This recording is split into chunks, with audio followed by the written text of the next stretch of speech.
Assalamualaikum warahmatullahi wabarakatuh. Saya akan menjelaskan terkait dengan integrating grid accounting, Sharia governance, and gender diversity, a conceptual model of cost of debt in family firm. Kita perlu memperhatikan terkait dengan cost of debt. Kenapa? Karena itu mencerminkan kepercayaan dari kreditur. Besar kecilnya, cost of debt itu dipengaruhi oleh kepercayaan kreditur tadi.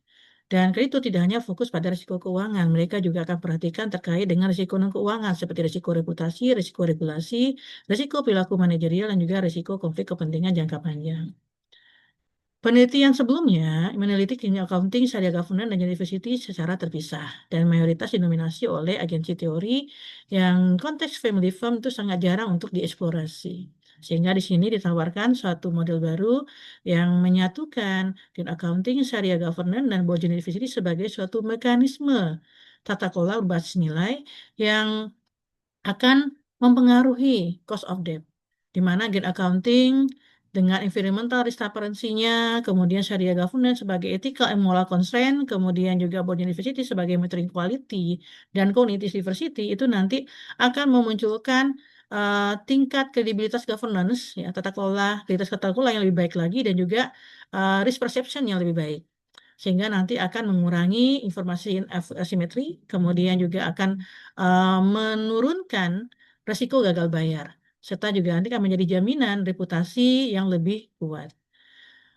Sehingga akhirnya dengan adanya ketiga hal ini tadi itu akan memunculkan dampak kepada kredibilitas tata kelola dan juga spesifitas risiko tadi, sehingga uh, kreditur itu akan memberikan cost of debt yang lebih rendah dengan tingkat bunga yang lebih rendah ataupun jangka waktu utang yang lebih lama. Dan maka di sini akan diintegrasikan agensi teori, stewardship, dan juga RBV, yang mana di sini agensi teori itu akan menjelaskan bagaimana ketiga mekanisme tersebut menurunkan asimetri informasi dan moral hazard. Stewardship teori nanti akan menjelaskan mengapa mekanisme berbasis nilai atau syariah tadi, syariah kualitas dan inklusivitas tadi itu efektif secara internal, bukan hanya sekedar sebagai iasan. Kemudian Resource View nanti akan menjelaskan bagaimana reputasi keberlanjutan, etika, dan inklusivitas menjadi intangible governance capital yang akan dijaga oleh kreditur sehingga nanti akan dapat menyebabkan turunnya cost of debt.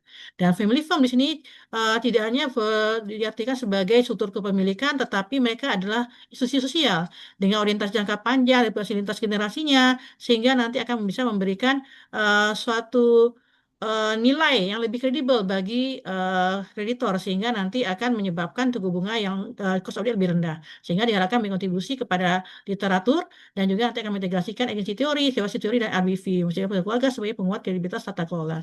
Demikian saya sampaikan. Terima kasih. Assalamualaikum warahmatullahi wabarakatuh.